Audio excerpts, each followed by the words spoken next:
శ్రీమాత్రే నమ. జయ గురు దత్తాత్రేయ నమ. ఈ వీడియోలో మనం ఫిబ్రవరి 16 నుంచి 22 మధ్యలో జరగబోయే వారఫలాలు పరిశీలించినప్పుడు ధనుసు రాశి వారికి సప్తమ స్థానంలో కుజగ్రహ సంచారం. ఒక విధంగా ఇది భార్యాభర్తల మధ్య విభేదాలకి మనస్పర్ధలకి కూడా కారణమవుతుంటుంది. ఆల్రెడీ వివాహం కుదుర్చుకున్న వారి విషయంలో కూడా కొన్ని విభేదాల వల్ల ముహూర్తాలు వాయిదా పడే సూచనలు కూడా ఉన్నాయి. ఇతరుల మాటలు నమ్మడం వల్ల, చిన్న విషయాన్ని పెద్దదిగా చేసుకోవడం వల్ల ఇటువంటి ఇబ్బందులు తలెత్తే అవకాశం ఉంది. కాబట్టి ఏమాత్రం తొందరపడకుండా ప్రతి విషయాన్ని నిదానంగా ఆలోచించడం వల్ల ఎంత గొప్ప విభేదాలైనా, ఎన్ని సమస్యలైనా చాలా వరకు అనుకూలంగా మారడం జరుగుతూ ఉంటుంది. అంటే ధనుసు రాశి వారి కుజుడు మిత్రగ్రహం అవటం వల్ల సహజంగా ఏ భావంలో ఉన్న భావాన్ని టెంపరీగా ఇబ్బంది పెట్టినప్పుడు కూడా దాన్ని పాజిటివ్గా మార్చడం జరుగుతూ ఉంటుంది. అంటే కుజుడు వీళ్ళకి పంచమ వ్యయాధిపతి అవుతుంటాడు. వారి యొక్క ఆలోచనలు, వారి యొక్క మిస్టేక్స్, వారి యొక్క తొందరపాటుతనమే వారి యొక్క నష్టాలకి, అనర్థాలకి కారణం అవుతూ ఉంటుంది. అలాగే ప్రేమ విషయంలో కూడా 99% ఈ ధనుసు రాశి వారు ఇంచుమించుగా వాళ్ళ యొక్క ఈ ప్రేమ సంబంధించినటువంటి జీవితం వారు 18వ ఏట నుంచి 16వ ఏట నుంచే ఎవరో ఒకరిని ప్రేమించడం, అది విఫలం అవడం, మళ్ళీ ఇంకోరిని ప్రేమించడం, అంటే ప్రేమ అనొచ్చు, లేదంటే ఆకర్షణ అనొచ్చు, ఏదైనా మాత్రం ఇటువంటి వారి జీవితంలో నడుస్తుంటాయి. ఇవన్నీ సైడ్ అవుతూ అనుకోకుండా పెద్దలు కూర్చుని వివాహం, అంటే అది సమాజం కోసమో పెద్దల యొక్క మాట కాదనలేకో కంపల్సరీగా వివాహం జరుగుతుంది. అది ప్రేమించిన వారితో కాకుండా పెద్దల కూర్చుని జరగడం, సరే ఆ జీవితం అలా సాగుతూ ఉంటుంది. ప్రస్తుతం ఈ కుజగ్రహ సంచారం వల్ల చిన్న చిన్న విభేదాలు రాకుండా జాగ్రత్త పడడం మంచిది. అయితే ఇప్పుడు ఈ సమయంలో మీరు ఎవరితో ఉన్నా కలిసి కొత్తగా వ్యాపారం చేయడం కానీ, ఏదైనా వ్యవహారం స్టార్ట్ చేయడం కానీ అంత అనుకూలమైన విషయం అయితే కాదు. కాబట్టి జాగ్రత్త వహించడం మంచిది.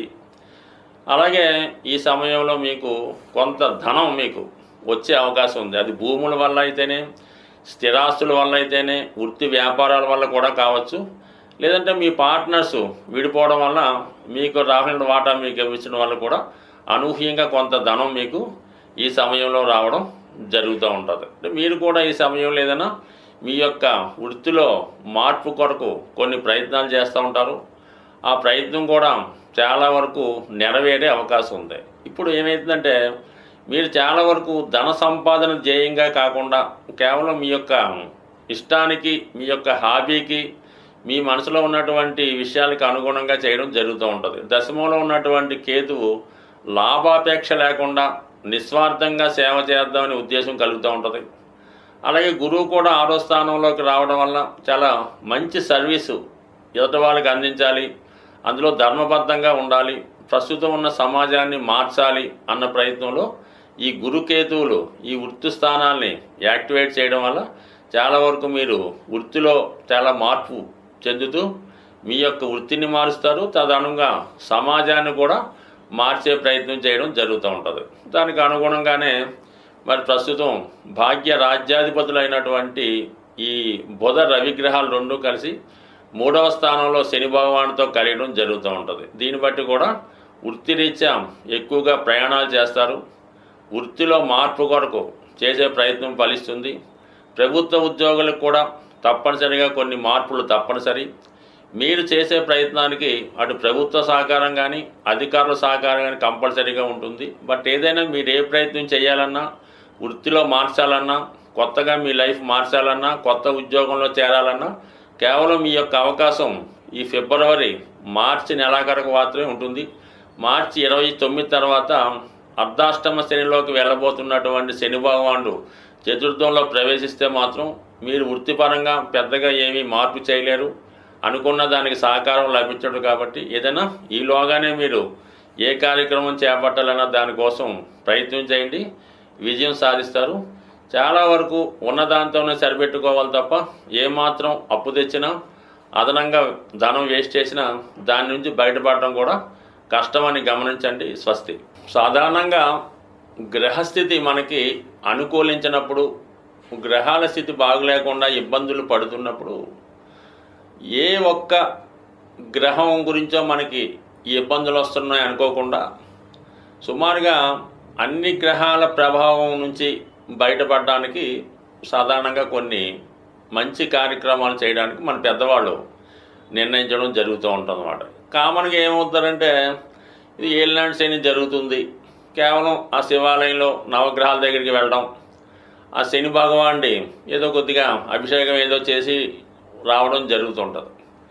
ఎప్పుడన్నా సరే మీరు 9 గ్రహాలని సమానంగా పూజించి పర్టికులర్గా ఒక గ్రహం ఇబ్బంది అంటే పెళ్ళి అవ్వడం లేదు కుజ భగవానుడు, ఉద్యోగం రావట్లేదు శని భగవానుడు, ఆరోగ్యం సరిగ్గా లేదు సూర్య భగవానుడు, ఈ విధంగా గ్రహాలకి మీరు విధి విధానంగా పూజ చేస్తూ మిగతా 9 గ్రహాలకు కూడా తగు విధంగా ఉపచారాలు చేసినప్పుడు మాత్రమే ఆ గ్రహ ఫలితం రావడం జరుగుతుంది. ఏ ఒక్క గ్రహాన్ని నెగ్లెక్ట్ చేసినా కూడా మిగతా గ్రహాల ప్రభావం ఖచ్చితంగా మీ మీద పడుతుంది. కాబట్టి వీటన్నిటికీ బదులుగా ప్రతీ నెల కొన్ని పండగల లాంటివి రావడం జరుగుతూ ఉంటుంది. అందులో మాస శివరాత్రి, ఏకాదశి, సంకష్ట చతుర్థి మొదలగునవి వస్తుంటాయి. అవి విధి విధానంగా ఫాలో అవ్వడం వల్ల ఏ గ్రహాలు అన్ని గ్రహాలు కూడా మీకు సమానమైనటువంటి ఫలితాన్ని ఇవ్వడం జరుగుతుంటుంది. మరి ఇప్పుడు మనకి ఈ వారం ప్రారంభంలో 16వ తారీఖున వస్తున్నటువంటి ఈ సంకష్టాల చతుర్థి రోజు విఘ్నేశ్వరుడి యొక్క అభయం ఉంటే, విఘ్నేశ్వరుడి యొక్క అనుగ్రహం ఉంటే సమస్త గ్రహాలు అనుకూలించాలని ఈ శివపార్వతులు మరి విఘ్నేశ్వరుడికి ఇచ్చినటువంటి వరం. కాబట్టి ఈ సంకష్టాల చతుర్థి పూజ చేయకుండా మీరు మాస శివరాత్రి చేసిన ఫలితం ఉండదు, ఏకాదశి చేసిన ఫలితం ఉండదు, మహాశివరాత్రి అన్న ఫలితం ఉండదు. అందుకని ముందుగా మరి ఈ నెలలో వస్తున్నటువంటి మహాశివరాత్రి యొక్క పుణ్యఫలం మీకు సంపూర్ణంగా దక్కాలంటే రేపు వచ్చినటువంటి సంకష్టాల చతుర్థి రోజు విఘ్నేశ్వరుడి యొక్క అనుగ్రహం కోసం వీలైనంత వరకు మీరు సొంతంగా కూడా చక్కగా వినాయకుడి ఫోటో ముందు గరికతో అర్చన చేసి మీకు వచ్చినటువంటి వినాయకుడు నామాలు చక్కగా చదివి దానికి ఒక బెల్లం ముక్క నైవేద్యంగా పెట్టి పూజ చేసుకోవచ్చు. అవకాశం ఉన్నవాళ్ళు మరి ఆలయంలో మరి ప్రదోష వేళ విఘ్నేశ్వరుడికి చేస్తున్నటువంటి అభిషేకంలో పాల్గొనడం జరుగుతూ ఉంటుంది.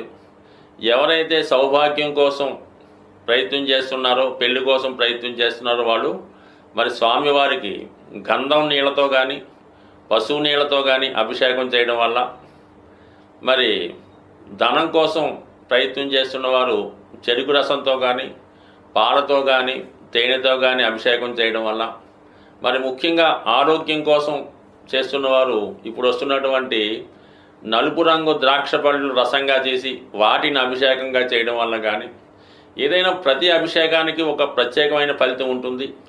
ఏదైనా ఇందులో భక్తి ఇంపార్టెంటు.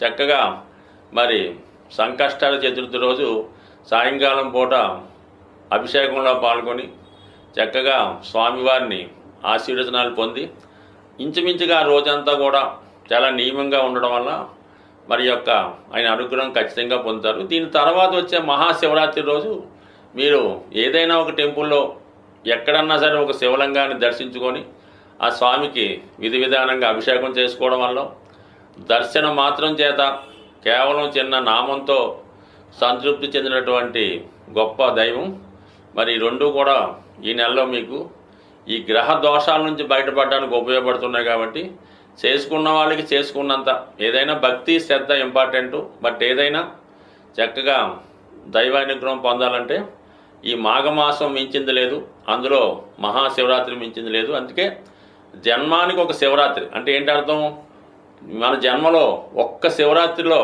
చక్కగా ఒక శివరాత్రి రోజు నియమంగా ఉంటూ ఆ పరమేశ్వరుని దర్శించుకోవడం వల్ల చక్కని ఫలితం పొందడం జరుగుతుంది. స్వస్తి.